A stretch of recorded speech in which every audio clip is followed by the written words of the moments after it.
جیسے آج کل صحافی ہوتے ہیں، جو کچھ وہ ثابت کرنا چاہتے ہیں اس کے لیے کوئی واقعہ بھی پیدا ہو جاتا ہے. یہ ایک پرانی چیز ہے، کوئی نئی چیز نہیں ہے. کوئی کچھ یہ ثابت کرنا چاہتا ہے تو کوئی واقعہ بھی پیدا ہو جاتا ہے، لیکن یہ بھی دیکھنا چاہیے کہ تاریخ میں وہ چیز ہے یا نہیں، یا صرف کسی چیز کو ثابت کرنے کے لیے کسی نے یہ واقعہ بیان کیا. صحیح حدیث میں تو ہم نے یہ چیز کبھی نہیں دیکھی. ایک صاحب نے عرض کیا کہ اگر بچپن میں کسی نے حضور صلی اللہ علیہ وسلم کو دیکھا ہو تو وہ بھی تو دیکھنا ہوا. حضرت شہید اللہ فریدی رحمت اللہ علیہ نے فرمایا اس میں اختلاف ہے. بعض لوگ کہتے ہیں کہ کوئی عمر ہونی چاہیے، بعض کہتے ہیں کہ اس نے ہوش میں دیکھا جس وقت ایک بچہ سمجھ سکتا ہے. سیدنا حسن رضی اللہ تعالیٰ عنہ اور سیدنا حسین رضی اللہ تعالیٰ عنہ بھی تو بہت چھوٹے تھے، پھر بھی صحابی سمجھے جاتے ہیں. یہ قصہ کچھ ایسا ہی ہے، صحیح تاریخی کتابوں میں نے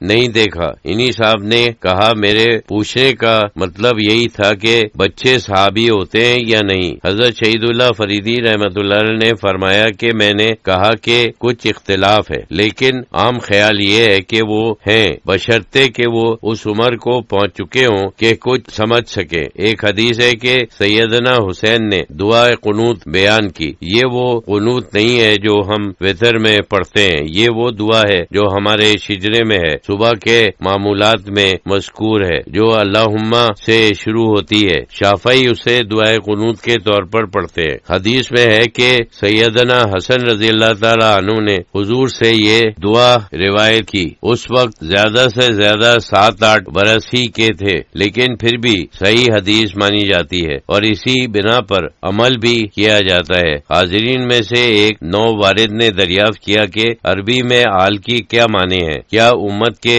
سینس میں آل استعمال ہوتا ہے؟ حضرت شہید اللہ فریدی رحمت اللہ علیہ نے فرمایا کہ آل والی بات بھی ایک کنٹروورشل بات ہے، اس کے اوپر بھی لوگ رائے زنی کرتے ہیں. ہمارے ذوقی شاہ صاحب رحمت اللہ علیہ نے بڑی جامع بات کہی ہے. آپ نے فرمایا کہ اس میں کئی مدارج ہیں. ظاہری معنی تو اولاد ہیں، اصل میں لفظ اہل ہے، جیسے ہم اہل و عیال کہتے ہیں، لیکن وہ آل بن گیا. جیسے قرآن میں آل عمران ہے، آل عمران کے معنی ہے عمران کی اولاد. ہم درود شریف میں آل ابراہیم کہتے ہیں، جس کے ظاہری معنی اولاد کے ہیں، لیکن جیسے اولاد جسمانی ہوتی ہے جیسے اولاد معنوی بھی ہوتی ہے. جو لوگ اس مسلک کے اوپر ہیں وہ بھی آ جاتے ہیں. ایک لحاظ سے ساری امت رسول اللہ صلی اللہ علیہ وسلم کی اولاد معنوی ہے. جو اسلام کو قبول کرتا ہے اور جو اس کے اوپر عمل کرتا ہے وہ بھی آل میں شامل ہے. اس میں کچھ اور بھی درجہ بندی کر سکتے ہیں. جو بہت ہی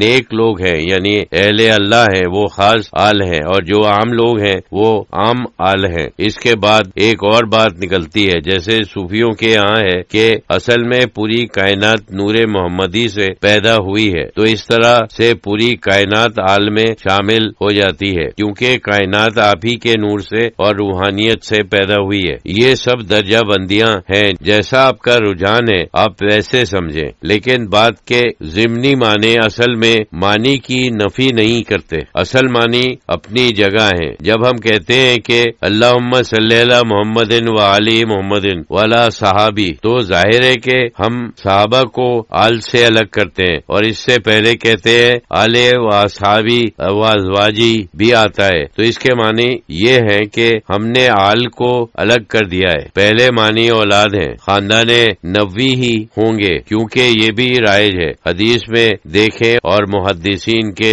یہاں دیکھیں، مثلا آل زبیر اور آل عمران بھی آتا ہے. روایتوں کے ذکر میں آتا ہے کہ آل زبیر میں سے ہیں، مطلب یہ ہے کہ حضرت زبیر علیہ السلام کے خاندان میں سے ہیں. تو یہ لفظ بالکل رائج ہے. یہ بھی صحیح ہے کہ آل میں ساری امت بھی شامل ہے، اس وجہ سے ان کے اوپر صلاۃ و سلام بھیجتے ہیں، ان کے خاص لوگوں کے اوپر بھی بھیجتے ہیں. ہمارے ذوقی شاہ صاحب رحمت اللہ علیہ یہ دعا فرمایا کرتے تھے، والا آل و صحابی و جمیع اولیاء اللہ فی امتی اجمعین. اس میں سب الگ الگ ہو جاتے ہیں. بعض دعاؤں میں ہے مومنین والمومنات والمسلمین والمسلمات. اگر ہم صرف اللہم صلی اللہ سیدنا محمد وآلہ کہیں اور کچھ نہ کہیں تو سب کو شامل کر سکتے ہیں. جب آپ الگ الگ کرتے ہیں اور اوروں کا ذکر کرتے ہیں ہیں تو پھر کیا ضرورت ہے جب آپ کہہ رہے ہیں آل بھی، اصحاب بھی، ازواج بھی اور جمی مومنین و مسلمین بھی ہے تو سبھی آ گئے۔ کائنات والی بات تو ایک روحانی بات ہے، صلاۃ و سلام میں شامل نہیں ہے، وہ بھی اپنی جگہ تو صحیح ہے، اس کا سمجھنا اتنا آسان نہیں ہے جتنا یہ ہے۔